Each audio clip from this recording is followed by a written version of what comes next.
Bonjour à tous, le printemps est arrivé sur Kyoto, j'ai décidé de faire cette vidéo dehors, on peut même entendre les bruits de tambour du temple d'à côté, donc c'est un très bon moment je trouve. Donc exercice d'autopromotion quasi obligatoire j'oserais dire, mon propre livre, le ninjutsu, une discipline à démystifier, qui a été publié l'année dernière. Donc j'attendais que le temps soit beau pour pouvoir refaire des vidéos, donc j'ai décidé de commencer par celle-ci. Donc cet ouvrage se distingue de tous les autres ouvrages qui ont été écrits sur le ninjutsu jusqu'à présent, en Occident, donc pas seulement en France, par le fait que je suis désormais chercheur à l'université de Mie, qui est la seule université au monde à effectuer des recherches sur la tradition du ninjutsu. La préfecture de Mie, c'est la préfecture qui englobe la région d'Igaweno, donc l'une des régions berceau du ninja et du ninjutsu. Donc ils ont ouvert une section de recherche il y a récemment, il y a 2-3 ans, et je suis en tant qu'étranger spécialisé dans la culture japonaise, invité à participer aux recherches qui sont en cours. Donc j'ai pu écrire cet ouvrage notamment en bénéficiant de la correction et de la supervision des grands noms du ninjutsu, plus particulièrement Maître Jinichi Kawakami, qui est identifié comme étant le dernier héritier des traditions ninjutsu encore en vie aujourd'hui. Donc c'est un ouvrage de présentation avant tout. Je cherche à ne pas être trop technique, à ne pas trop perdre le lecteur.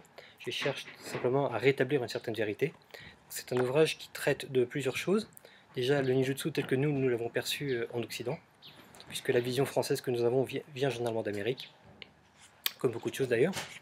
Donc les origines du ninjutsu telles qu'il s'est développé au Japon, ce que peut être le ninja, le ninjutsu, certains équipements, certaines armes qui sont rattachées au ninjutsu, donc j'essaye de démystifier les choses. Alors cet ouvrage devient un peu plus intéressant à mon sens, puisqu'il traite de la relation du ninjutsu avec la nature, puisque le ninjutsu est avant tout une discipline de survie par tous les moyens, quel que soit l'environnement. L'esprit scientifique du ninjutsu, donc aussi étonnant que ça puisse paraître, j'aborde ce thème puisqu'effectivement les ninjas se démarquaient par une singulière connaissance technologique et biochimique. C'était des experts en poison, des experts en médicaments, c'était des experts en explosifs aussi, bien avant que les Portugais n'importent les armes à feu au Japon. J'ai décrit certaines techniques pour expliquer que le ninjutsu n'est pas du tout un art martial tel qu'il a toujours été considéré jusqu'à présent. Un chapitre également sur la spiritualité du ninjutsu, puisqu'effectivement le ninjutsu est profondément spiritualiste, possède une très très forte spiritualité. C'est un peu le cœur du ninjutsu. Je traite aussi de certains ouvrages sur le ninjutsu, donc par exemple le Bansen Shukai, le Shoninki, le Ninpiden. Ce sont des ouvrages qui sont très très mal perçus en Occident, encore une fois. Ils sont souvent considérés comme étant des manuels ninja. Donc manuel ninja, c'est comme l'avait dit un expert, c'est surtout une conception très occidentale.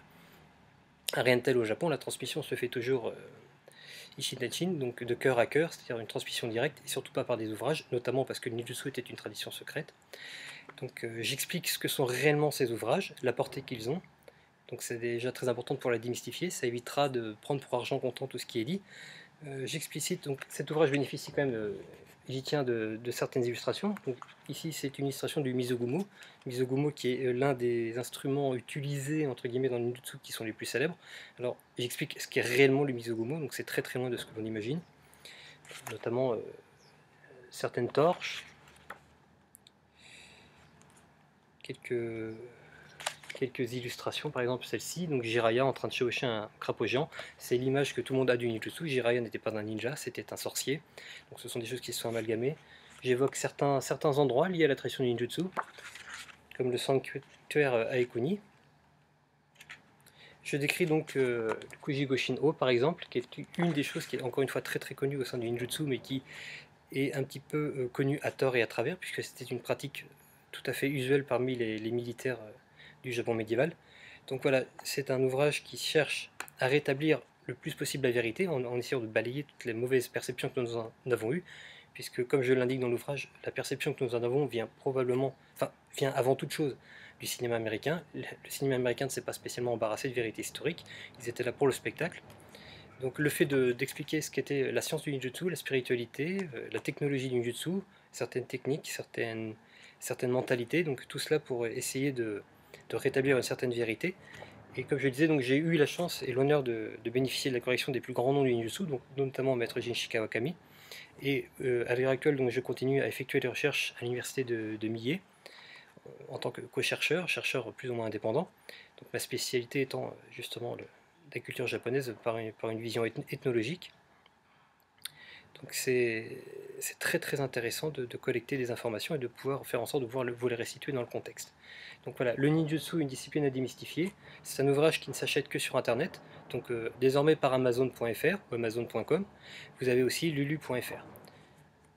Donc à l'heure actuelle, c'est le premier ouvrage que j'ai écrit, d'autres sont en cours. Toujours pour démystifier et expliciter ce qu'est le ninjutsu au public occidental. Donc des traductions suivront bientôt.